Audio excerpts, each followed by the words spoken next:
Hello friends, my name is Shivam from DevOps Schools and I will help you to enable your learning process in various technologies of DevOps, artificial intelligence, machine learning, big data and many more. This is our initiative to help you by sharing multiple tutorials and videos. And if you want any specific tutorials or any particular topic, then please do comment in the below comment section and I will help you with it. Also, please subscribe to our premium services on YouTube, which will give you access to more content and videos to enhance your knowledge about all these topics. Also, if you want me to help you with regards to the online trainings and classroom sessions by our qualified trainers, then please do write me at contact@devopsschool.com. Thank you. So guys, in this session, I'm going to answer 3 questions basically. How kubectl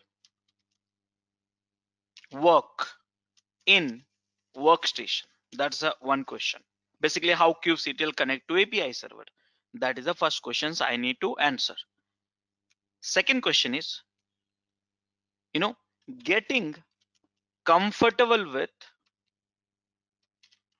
kubectl. That is a second question. How can we get comfortable with this kubectl? Because kubectl is the command which you have to work with it. So how to get comfortable? Then I'll give you the lab, and after that I'll talk about the one more topic.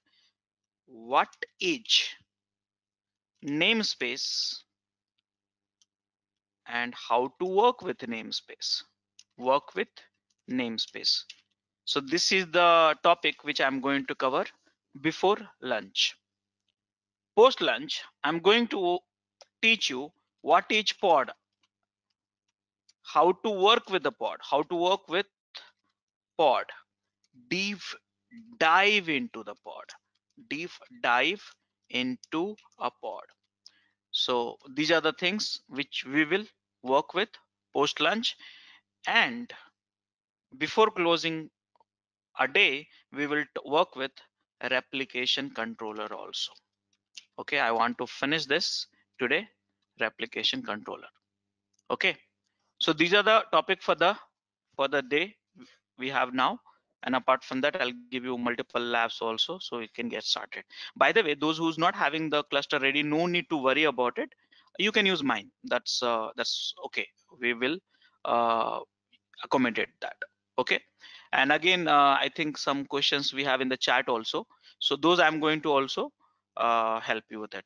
We'll also cover Helm chart deployment. Yes, we can cover. If you want to know, we can cover.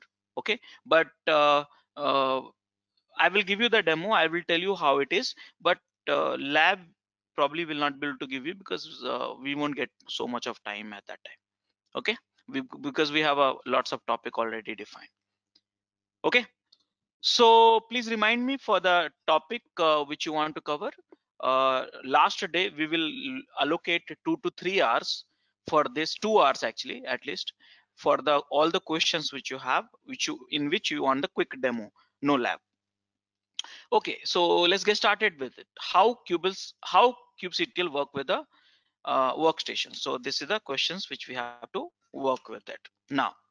So guys, here what is happening? There is a one tool which you have installed in the workstation, which is called kubectl. Okay, now if you want to know what is a kubectl and all everything, so just you can put here, and this is open source product. You can get the GitHub pages, which is somewhere, should be somewhere here.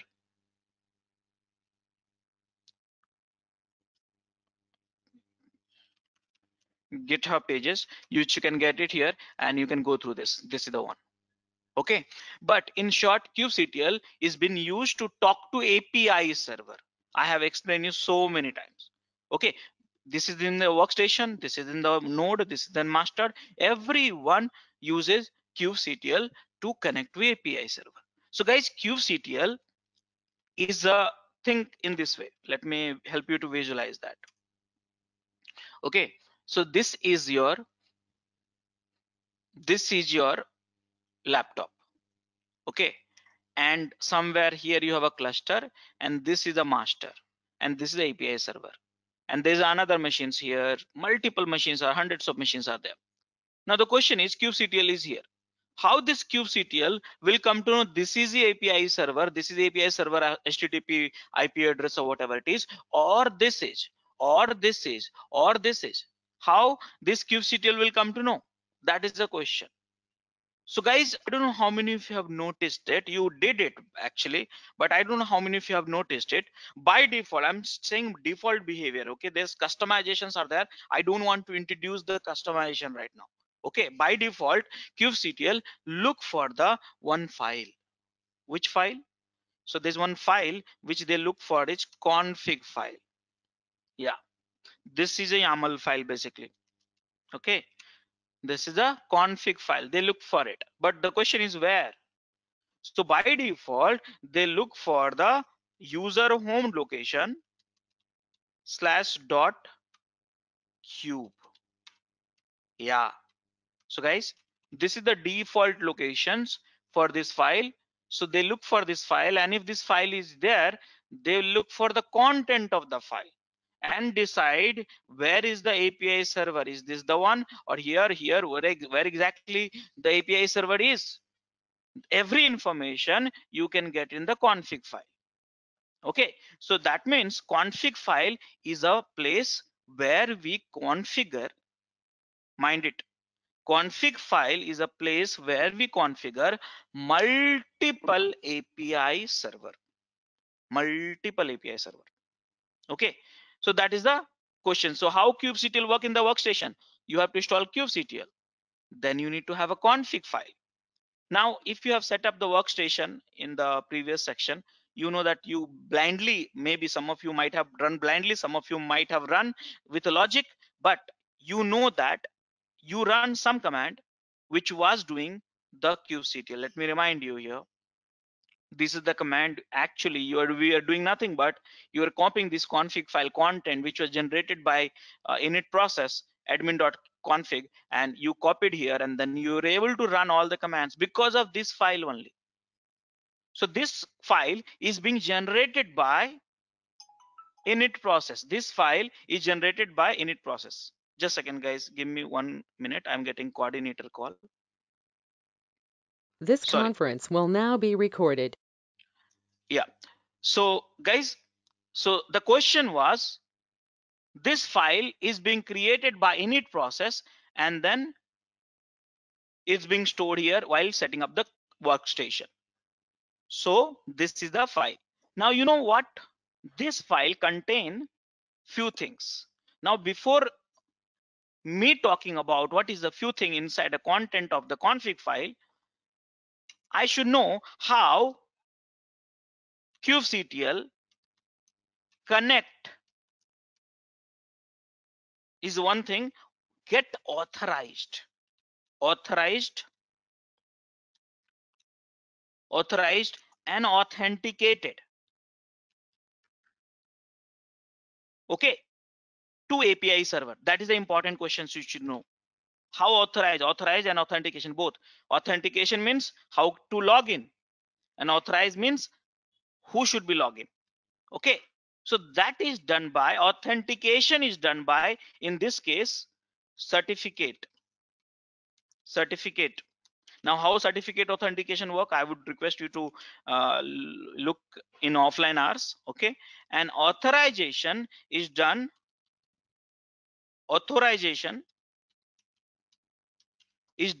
using RBAC. Now what is RBAC? This I will teach you last day. Authorization, how can you enable the authorizations? In fact, this one also I'll cover a little bit of it, but not in detail. But this is a general practice in industry. We do that certificate based authorization, so you can learn more about it offline. Okay, so basically kubectl need a certificate to access the API server. Yes, they need a certificate. So that means in that case, this file contains some sort of certificate, some sort of keys, correct? So now let's understand that what is the content for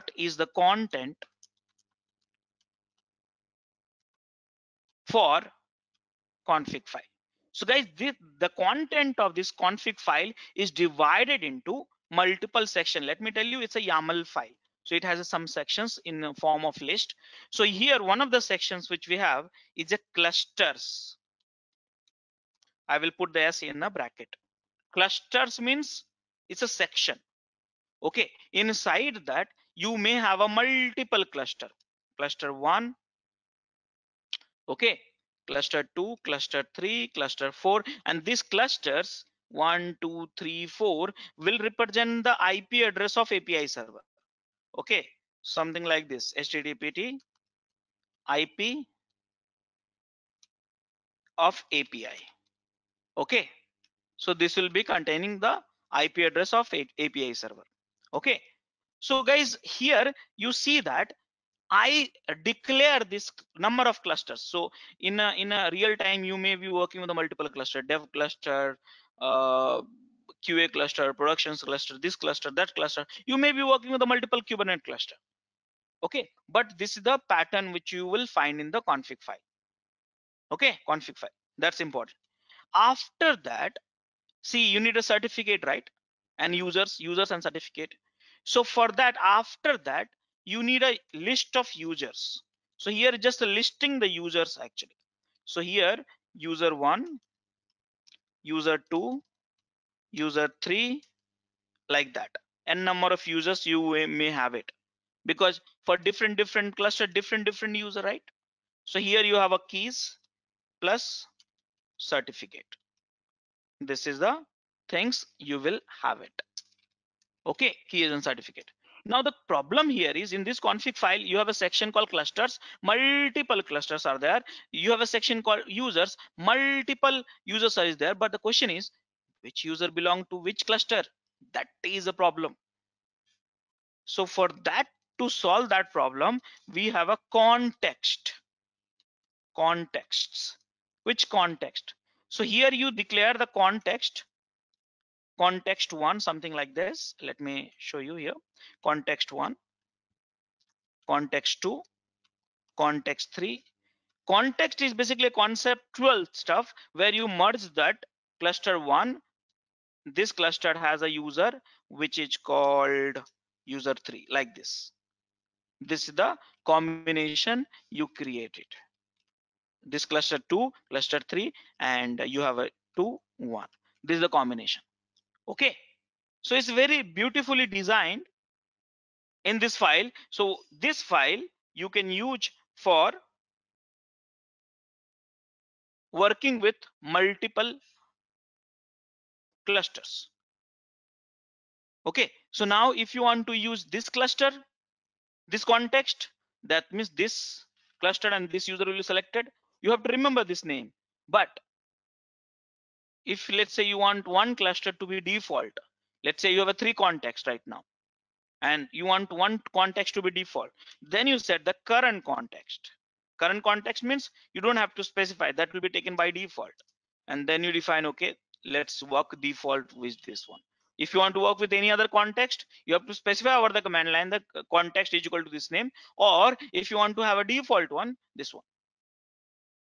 So guys, did you understand this skeleton? All of you, let me show you the what do you say, .cube config file. See here, look at it very carefully. This is the same skeleton, but it's pretty large, so you might get confused. Don't get confused. Okay, it's a cluster. You see here clusters. Then you have only one cluster. This is the cluster certificate. You have it here, and this is the server IP address which I was talking about. And the name of the cluster is Kubernetes. So only one cluster is there. Now below that, if you go here, you have a users. One of the users named with user certificate data and all, token and all, and that's users. Okay, it's pretty huge. Again, I have to open up. Now if you go down a little bit in between, somewhere you see contexts, context 1. So they have added this user and this cluster from the top, and then username, and then named with this one. Okay, which is the here. And then finally they set the one default anyways, it's only one cluster right now, so they set the default context, and this is how. So guys, these are the things you can see over the command line also. Config kubectl, config is a command. Okay, so here what do you want to do? View. Anything you can do through the command line also. See here, this is a short format. Same file which I showed you earlier, short format. They have omitted and they redated the certificate files and all. Okay, see here, the cluster, one cluster context, here current context, here users. So guys, did you understand how kubectl talk to API server? Everyone? Everyone? API Rajesh, server is 6443, no? Hello guys. Okay. So yeah, API Rajesh, server port is 6443, no? That Yeah, mentioned. 6443. Yeah. Okay, that is API server 64. port actually.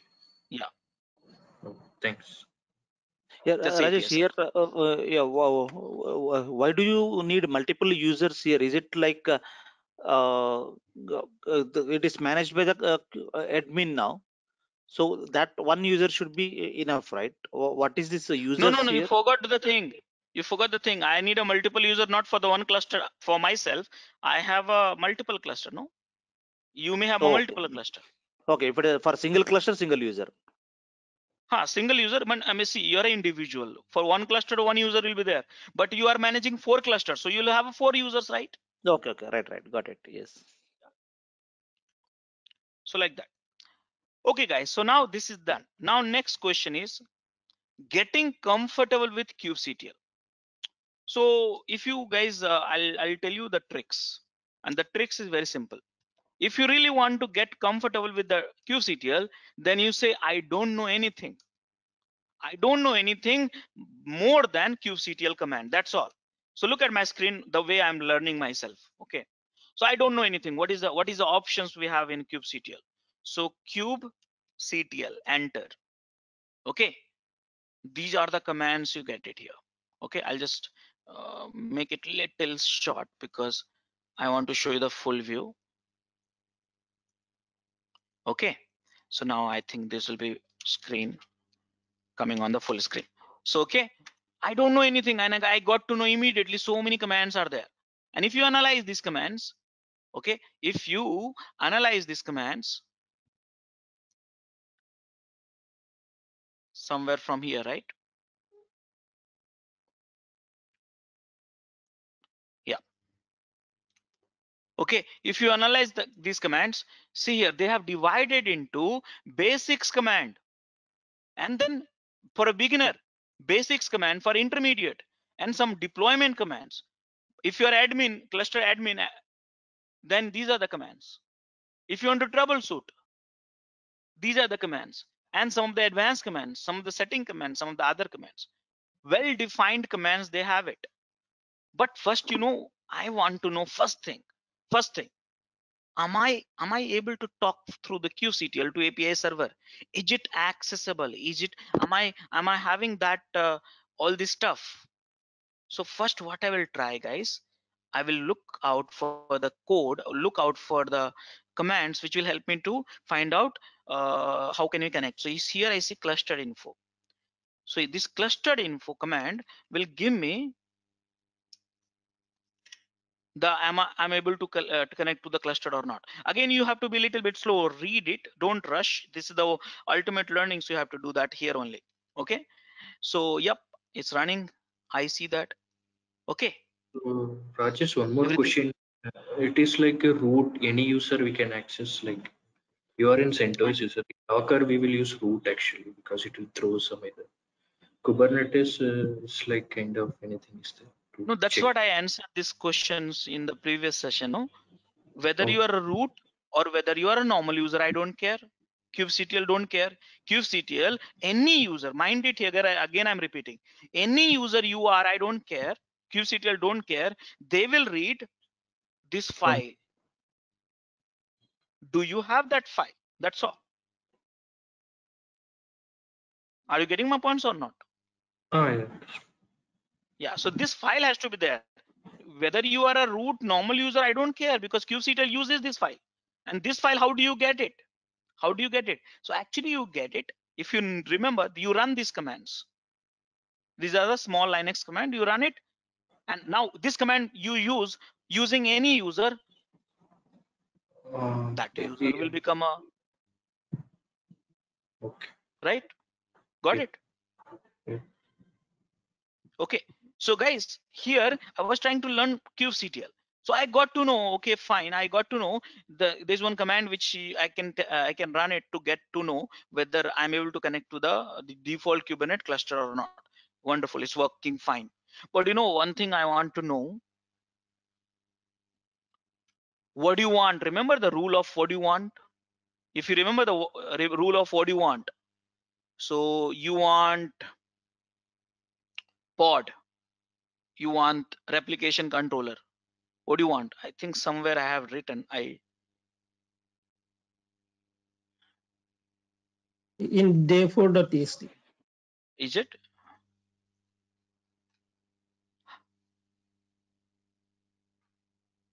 Yeah. I mean, what do you want? All the resources you want, right? You want the pod, replications controller, services, storage, all this thing you want. So guys, if you want those stuff, how do I know? I don't know anything right now.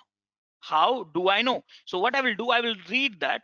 Do we have any options which will tell me list of API resources which I want to learn, which I should learn? So setting, no. Other command, oh yes, it's here. See, API resources. It print the supported API resources for the server. So now if I go and run this command, I'm learning myself, okay? So see that here. I will learn all the resources. I need to learn. I want to spend some time, not some time, all of my time only to learn these resources, because this is the only job you have it. Only job you have it, to learn resources and put it in the YAML file. That's all. Okay, why this is not getting, oh, it's not a putty. Okay, so first I will run this command. Okay, and kubectl API resources. See here, wonderful. Now guys, so many API resources you got it, by the way. You see here, so many API resources. I want to count it first. Last count I did in the last month. 54 at that time it was there. I got a 57, means 3 increase has happened. That means 3 additional feature you got in the 1 month. Okay, wonderful. Now guys, I want to know this table. I want to understand this table. What do you want? Pod. Here is the pod. The pod which I'll explain you yesterday. This is the one. So name is pod. Now what is a pod? You know that. But similar way, you have to learn all this 57. Let me tell you, every month they keep adding it. Just like that. In 1 month they added 3. So they'll keep adding the resources. That's the reason you should not never stop learning actually. So here you want the pod. Short name is pod. API version. Namespace true. Kind is equal to pod. Okay. So we need to understand this table very carefully. What is a kind? What is a namespace true false? What is API version? And what is a group name? Means short names and name. We'll understand sometime. But I got to know, okay, these are the API resources.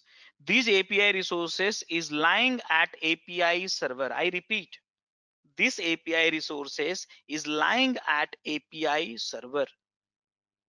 Okay. So this is your list of resources which you need to learn. Okay. So fine. I got to know these are the resources. So let me, for the sake of this documentation, let's copy. This is the real work, guys. This is the what you have to do whole day, every time. Okay. So now we need to understand this stuff. We need to understand this stuff. What is a API version? What is a namespace true, false, and what is a kind and all stuff like that. So let's understand that. Let's create a one master picture. This is the master server. And in this master server, we have API server. Okay. And then we have a etcd, we have a controller and scheduler. All this component is running. You have seen it already. So like that. Everything comes from here. Okay. So now everything comes from here. So it has a API, multiple API. So guys, this contain API server contain multiple API. 1 feature, 2 feature, 3 feature, 4 feature, 5 feature, 6 feature, 7 feature, 20 feature, 30 feature, 50 feature, 100 feature, like that. So the growth of API is growing every day, every week, every month. So what they decided, what they did, they said, let's do one thing. That way, if we keep growing unorganized way, then it's not a good. Let's do one thing. This all APIs, group it together and call it XYZ. This you call it MNP. This you call it this. This is called this. So like that, they group it all these APIs, and that is how this is easy to manage. Like say permission related API, just group it in one, authentication one, storage one, like that they have group it. So now if you come back to here, these are the APIs. Binding is one API, nodes is API, pod is one of the API, it's a feature. But if you see the API version is basically a group here. It's a group. Look at this here. The name of the group itself is here. See, admission, you have a 2. V1, you have, this is the first initial resources in Kubernetes. So when Kubernetes got introduced very first time, then these are the resources got introduced. And after that, you see admission got added, API extension got added, apps got added, authentication got added, scaling, and so many storage here, RBAC here, so many groups you got introduced. Why group? For easier management, because these all APIs is growing on a very fast scale. Okay, so this is the group. Now end of it, you see the V1, sometime you see beta 1. What is this? So guys, here what is happening? Think simple. This API, you know, this API, you have multiple releases also, right? This one a V1, this one V2, sometime next one will come V3, like that. Okay, I'm just having V1, V2, V2, V3 just to explain it to you. But in the Kubernetes, nothing conclusive has come for the V2 right now. So all this API has a version 1, version 2, this and stuff like that. So how do I see that which are the version right now which I'm having for each resources? So simple. See each group, by the way, each group. So there's one command which we have. I would like to steal it from here, and that command is, see here, API version. So if you want to know all the API version in the format of group and version, then run this command. See here, all these are the group name. Okay, this is a group, and for each group, whichever the version you have got it, see here, most of them you will get it a V1, some of them you will get in the V2 beta or V1 beta. Okay, so see here, some of the beta is here. See, auto scaling V1 is also there in this Kubernetes installation, and auto scaling V2 beta 1 is also there, and auto scaling V2 beta 2 is also there. So probably in next 1 or 2 months, probably you may get V2 also. Okay, and then remaining V1s and stuff like that. So these are the versions of these resources. Okay, so how do you get to know? You have a command for it. So guys, I get to know this part, AVI version, I got to know. So version basically nothing but a group, and then which version which is supported by current installation of Kubernetes. So guys, so far so good. Did you understand, all of you? Any questions, any Yes. doubts? Okay, now guys, namespace, you see here, very carefully look at it. Some of these resources, API resources, namespace true, some of the resources which you have a namespace false. To watch our complete session, enroll for our premium membership. Click onto the join button and enroll yourself with the best suited option. Now the question is, I don't know what is a true, what is a false, why it is true, why it is false, and what is a namespace first of all. So let's understand this. Understand this in this way. Remember one statement which I'm making right now. Kubernetes view entire data center. Okay, Kubernetes view entire data center as one computer. Yes, Kubernetes view entire data center as a one compute unit. Okay, so let's say there is a one cluster. When I look at this cluster, powered by multiple node 1, node 2, these are the worker. Okay, 3, 4, 5. So this is the worker 1, worker 2, worker 3, worker 4, worker 5. 5 workers are here. Okay, 5 workers are here. So these 5 workers is empowering entire cluster. But Kubernetes view as a one compute unit. One, remember, like if I ask you, okay, how much storage you have in the cluster, you won't say, okay, I have a 10, 10, 10, 10, like that. You'll say I have a 5 nodes is to 10 GB, that means 50 GB in my cluster. That means capacity of your node is cluster is 50 GB. How much RAM you have? So this much of RAM, combined one. So Kubernetes view entire data center as one compute unit, combined one, right? Mind it here. Okay, so now what you have done is, guys, there is one, think about it. I'm just trying to explain you the scenarios. Okay, multiple discussions points can be generated, but the purpose is not how many points I added. The purpose is what is the namespace I need to understand.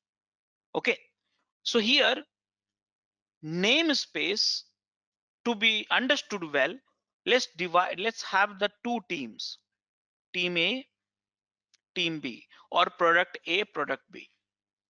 Now guys, you know that when product A run the pod, then let's say he will running the 5 pod or 6 pod, let's say.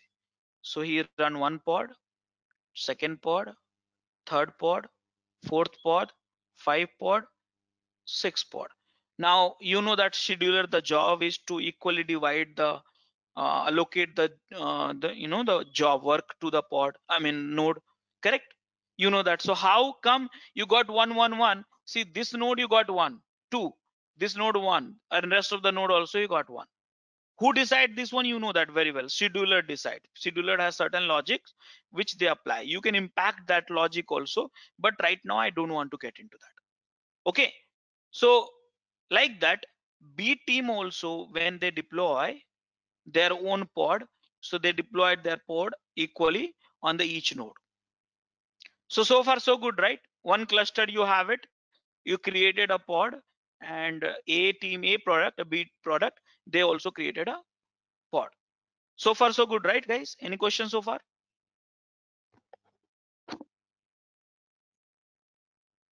No, Is this A is and good. B different clusters? Hello? Is A and B different clusters? No, where this different cluster is coming? I'm saying only one cluster powered by 6 machine, 5 machines, Okay. right? A and B is not a different cluster, it's a different product.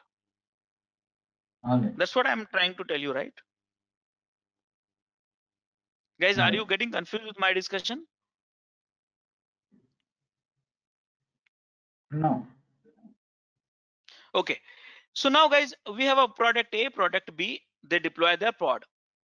Now pod will be equally decided in the each node. So right now you see that worker 1 have a 3 pod right now as per this scenario. Okay, now you tell me what has happened. What has happened?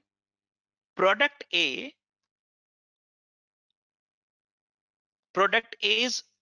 application, which is running in the pod, has some memory issues. Some has some bugs, and which consumes gradually too much of memory. Too much of memory. So now you tell me, I'm asking this question, if the application product A has a bugs in his application, and that ultimately consuming too much of memory, gradually end up eating up all the memories and making it impacting the system. So tell me one thing, whether your one node will be affected from this or every nodes. Tell me, one node or every nodes? Anyone? Entire cluster. Entire cluster, all nodes. Why? Because your pod is running in all the nodes. So now you see that here what happened because of these bugs, the product B team is getting impacted. They're saying, boss, your product is having bug. I'm using the same cluster. You consume so much of CPU, so much of RAM because of this bug.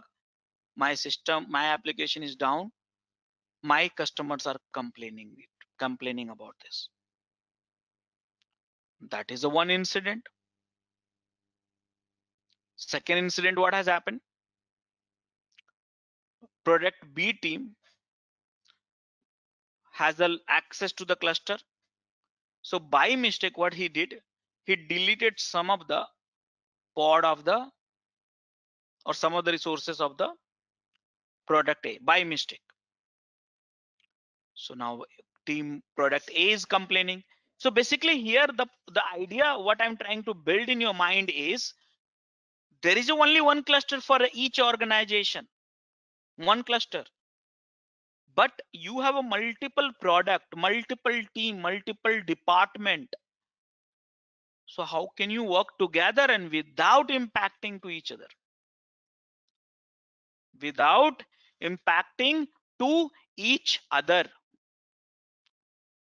Then Kubernetes introduced one concept to divide the cluster. Please hear me out very carefully. Kubernetes introduced one concept, and that concept, through that concept, Kubernetes wanted to divide the resources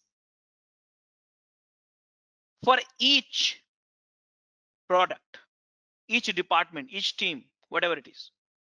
But how? So they created one concept called namespace or subcluster, whatever you want to call it, subcluster or namespace. So they said, okay, I will create one subcluster like this.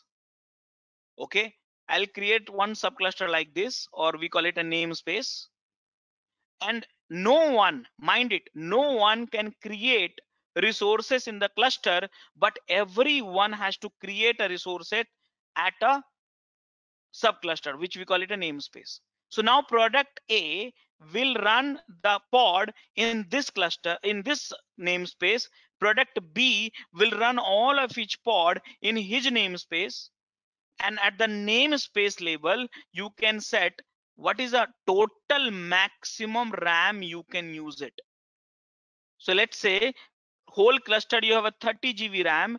So you can set the limitation. Okay, this namespace, that means any pod which belong to this namespace can maximum aggregation sums can be using is not more than 10 MB or 10 GB or whatever it is. So that way, see, the problem is solved. Now, if let's say A has a bug, maximum allocation is done 10 GB. 11 GB will not be able to use it. So for that, product B team is not getting impacted. Now, access also, user access also can be specified specific to the namespace. So now there is one user, now this guy got only access to this. So whatever the things he will do in this place only, not in the A namespace. So guys, theoretically speaking, basically namespace is just to divide the resources as per the team and limiting the access and resources. It's a conceptual stuff. I must remind you, many people think namespace is a collections of dividing the node. No, it's not true. Some of the pods still will keep running on this node, and some of the pod will keep running in this node. Some of the pod will keep running on this pod. This is not a horizontal division, it's a vertical division. That's the reason I said this line, I draw this line, not this line. Mind it. Okay. So guys, did you understand the concept of namespace in Kubernetes? Rajesh, I have a question here. So Yeah. we are saying that we are reserving the memory for each namespace, but is Not it not like limiting. Okay. Uh, it is limiting. So, for example, if in the same this one, if I have a 30 GB, maybe B is using only 2 GB, where A wanted more than 10 GB. In that way, we are actually limiting it by 10 GB. So it is a problem for us, right? Limiting. See, this is called your testing, no? Your validation testing. See, you are asking, first you have to tell how much. See, I'm the clustered admin, okay? And you are the manager of product A. So you will come and say, Rajesh, I have a thousands of customer at any given point of the time, and I need a 10 GB for time being, because that is a what capacity I needed. But next week you will come and say, Rajesh, my client base is growing, so I need a more than that. Okay, so I will allocate 2 more GB. I will limit that so that way you are not misusing the resources. If I allow everything every 30 GB, then you might be misusing, and it will impact other team also. Getting points? So Yeah. this is the gradual growth of the cluster. I'm not limiting you. You are giving me a requirement, and based on that, I'm setting up my cluster. Right? Okay. Got But Yeah. Right. whatever the you set, you cannot say I need unlimited one, because you never get, no one get the unlimited one, right? Yeah. No, but Rajesh, sorry. This we are whenever we are talking about 10 GB limit, that by seeing today's requirement, yes, I have a 4 instance, so 10 GB is enough. Is it not like if I increase my instances, memory will exceed? Yeah, it will do that. You can, I will as an admin, I will keep adding the more resources to this cluster, but it will not benefit you. You have, because I set the limitation, only you can use 10 GB. So if you want more GB to be utilized, you have to send it to the request to the admin saying that, Rajesh, I need to increase 10 to 15. Is it possible? I have approval for it. So I will check whether availability is there or not. If not availability, then I will add more worker. I'll keep adding more worker, and then I'll set 10 to 15 here. Okay. It's gradual learning process within a different teams, right? Okay. Got it. Yes.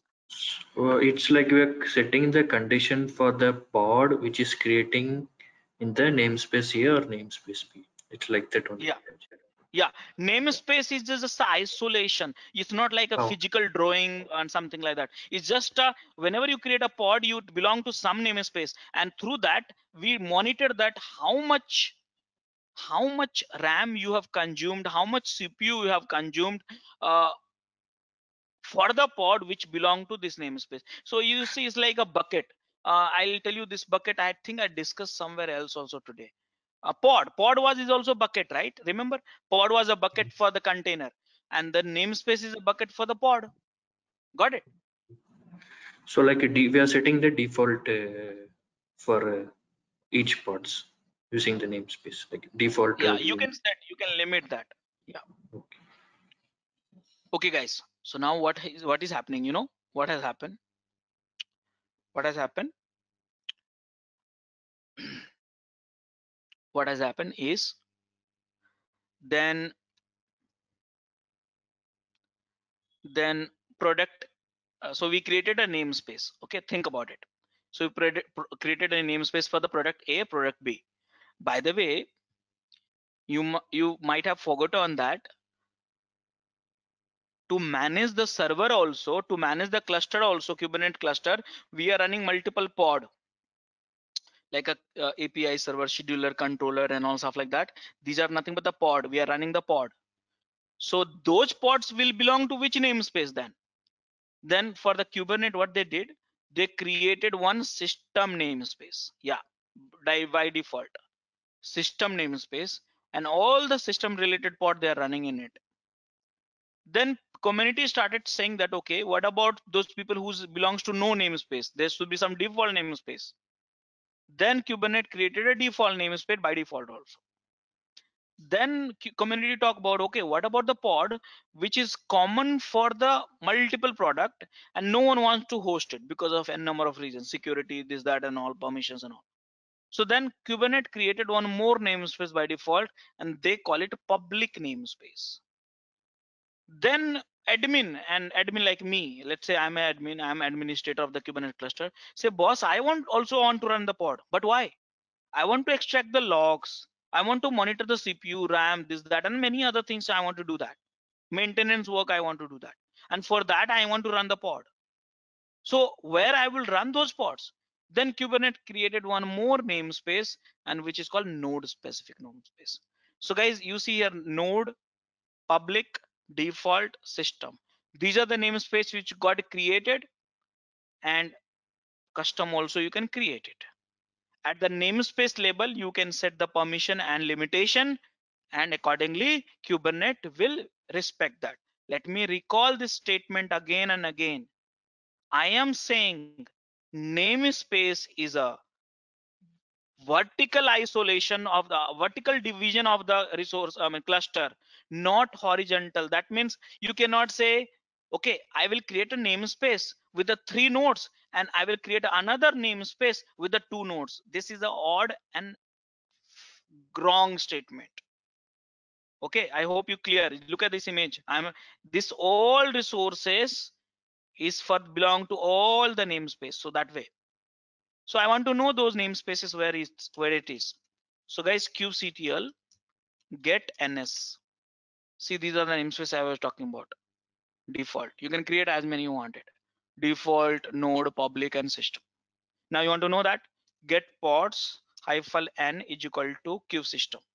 So if you see here now, all the namespace, all the pods, the one system pod is running on the namespace which is called kubesystem, and default is nothing. So there's one questions in the chat window. Let me read it. The question is from Albin. Albin, please ask a private question because that way other people also can read it. The namespace created by Kubernetes, can their configuration be changed? What is the default configuration for each of these Kubernetes created namespace? Nothing. There is nothing on, no configuration, no limit, no special permission has been decided by the Kubernetes. If you want to set the limit yourself. But why we need a namespace, that I wanted to tell you.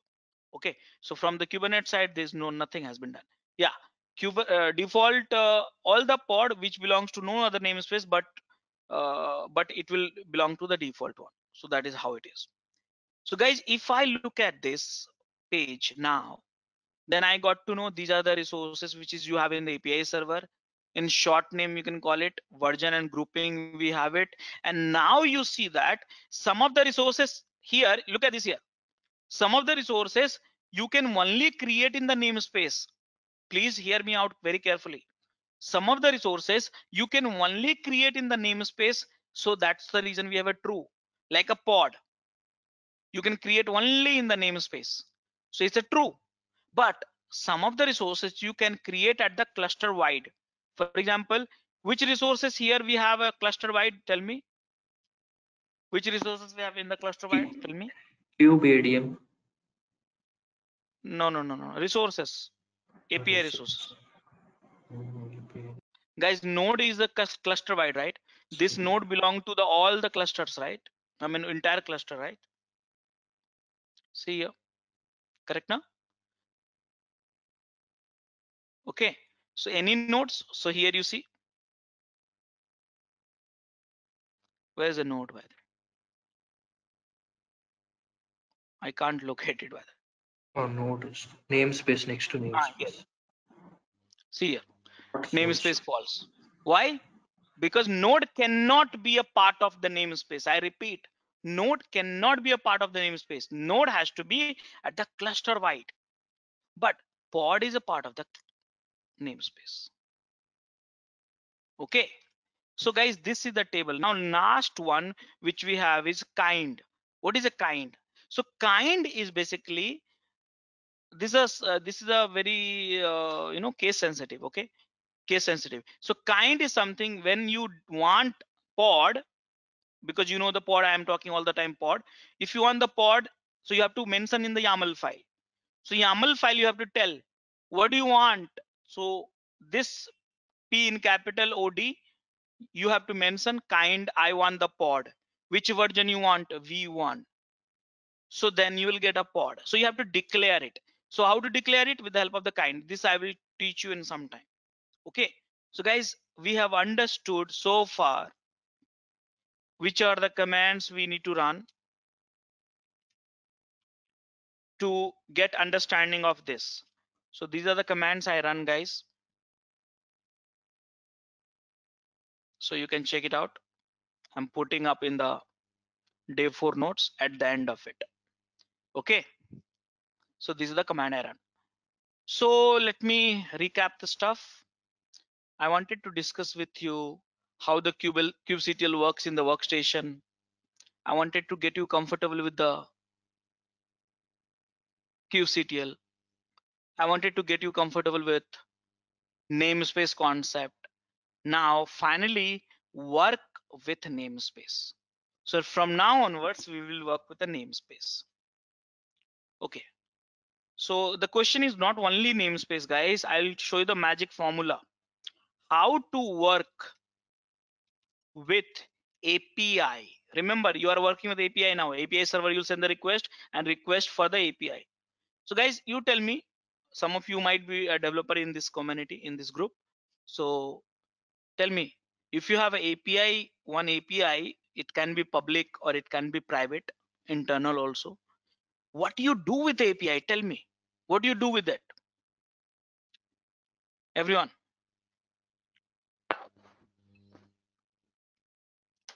What do you do with the API?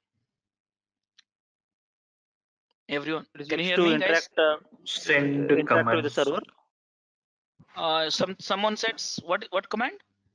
No, sending the command like create pod But and yeah. Interacting with the What, server. I mean, general. I'm saying I'm not teaching you Kubernetes alone. These are the yeah. conceptual stuff applicable for this everything. What do you do with the API? Simple. So API, we have the Facebook API. services. Okay. Yeah. We will log in. Login is done. No? kubectl is done. Login config file is done. After that, After that, we have the file, that JSON file, like it will have what are the services to be. see guys, any API. This is a very simple rule. I know that you know that, but right now you are not able to recall that.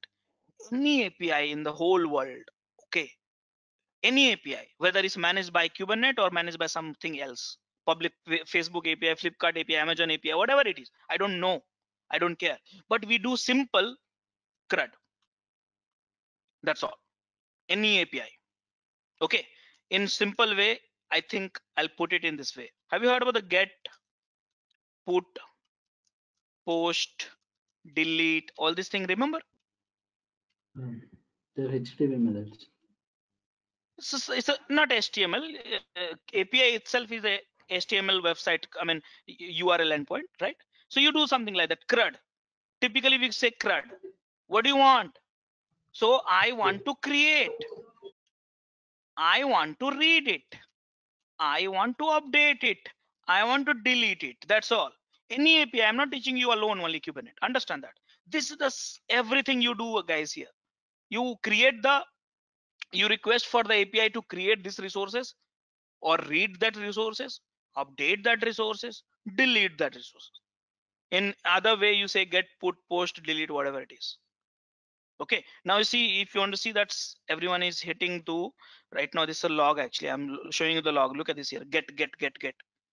So those who are accessing my server right now, they're getting it. Why I'm monitoring it? I'm just want to check that who's accessing what. Okay. See, all get. Okay. If you want to trace that post, let me try. -I post. Very few post will be happening because no one is modifying this. Okay, I'll create something, then post will happen. Okay, so this is the way. So anything, whenever you use that API, you do the create, read, update, and delete. But the question is, how to create. Now come back to the Kubernetes world. So guys, there are two methods which we have. One is a command line, one is a YAML file. Yeah, through you can create through command line also, and you can create through YAML file also. When to use command line, when to use YAML file? Simple. When you have a one resources to create, use the command line. If you have a 10 resources to create, then use YAML file. Simple. Let's say in simple way. If you want to create a directory in Linux, you use the mkdir. But if you want to create, delete this, that, blah, blah, blah, 10, 20, 30 things you want to do, then use the shell scripting. Same way. Very simple concept. So guys, everything create, read, update, delete, you can do through the command line and YAML file. Now, let's focus on the command line right now. So guys, I don't know anything. How can you do through command line? So do you see some command line code using that you can create here? Do we have any code command for it? Look at this. Apply. Create. We have a create also, right? So we have a create now. Wonderful. So I got a command for creating the resources. That means I want to create a pod, I will be able to use the create command. But guys, I want to read it also. So what should I do? Tell me. Get. Wonderful. So guys, I read it also. I want to update it. Probably this you won't be able to figure it out quickly. So I will just tell you where is apply. Okay. And I want to delete it. And I think you know that by now. Here it is. So it's so simple. It's so simple. By the way, let me tell you here is apply. Here, let's use edit. Okay, this one. So you want to do apply is like create also. Very simple pattern. You want to create any resources. Which resources? These are the resources. You want to create it. kubectl create dab dab dab. You want to list out kubectl get dab dab dab. You want to update it. kubectl edit. And if you want to do that apply YAML file. You want to create YAML file. You want to get YAML file. This is not required. Edit. This is a command line and apply YAML file. And you want to delete and delete YAML file. See here. It's very simple pattern. Nothing like that. Very simple pattern. So by now I learned 5 more commands. I think 5, 6 more commands. Okay. I want to create. I want to read it. I want to update it. I want to delete it. So guys, what do you want? So now the time has come to ask a question. What do you want? And let me tell you guys, this formula you can apply with every 57 resources which you have it here. So it's a global formula. So what do you want, guys? I want namespace. Next time I want the pod. I want the replication controller. I want the deployment. I want the services. I want the storage. I want the RBAC. I want this, that, so many things I want it. So can we apply the formula? So guys, I will learn myself only rather than asking. So what I want, kubectl, I want to create namespace. So kubectl create, but what? I don't know. So shortcut, see here, ns, namespace, somewhere here, ns, short. You can use the full form also, by the way, no problem. Okay, ns, but I don't know what to do. So if you don't know, guys, there's one magic command which you should know, -h. See, kubectl -h. Okay, kubectl create -h. Okay, kubectl ns-h. So you don't have to ask anyone, including a Google, to have any command. You keep asking it and you keep getting it. I got this. You see here, how to create a namespace. I got it, my namespace. Myself, I learned myself. So which namespace I want to create it? Dev. One more, created QA. Can I created. Can I get it? Can I read it? Can I read it? So let's do that. So To watch our complete session, enroll for our premium membership. Click onto the join button and enroll yourself with the best suited option. get -h. Remember -h rule. Please remember that one. Okay, I'm not teaching. I'm not be running again and again, but -get ns. See, you got the dev namespace. You got the QA namespace. Okay. After that, you want to update it. So again, through command line, edit. What? ns. Which ns? I want to edit dev ns. So form. You can edit. There's nothing edit right now. Don't do that because you don't understand what to be edited now. So edit. You can edit. No changes made. Okay. And then finally, I want to delete it. How? So kubectl delete what? ns. Which ns? Dev. And guys, I deleted. Simple. It's so simple right now. So that's the reason I've been telling you in Kubernetes, you just need to know what you want. The rest of the things you have it in pattern itself. So each resources you have to learn like that. So let me copy all these commands which I run so far. So guys, did you understand that all these 4 questions? So let me recap the stuff. I wanted to teach you how the kubectl work in the workstation, then comfortable with the kubectl, what is the namespace and how do we work with it, and some of the commands which I run is in these documents. Did you understand? Any questions you have for this on this topic? Along with that, you can access our other tutorials such as Docker, Ansible, Jenkins, Terraform, Splunk, AWS, Azure, and various other DevOps related premium tutorials with our channel membership. If you would have any issues with our channel membership, you can drop an email to us at contact@devopsschool.com, or you can also unsubscribe from channel membership anytime if you don't want to continue or did not like the video.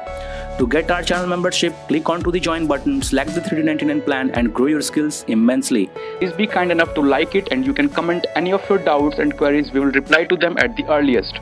Thanks for watching.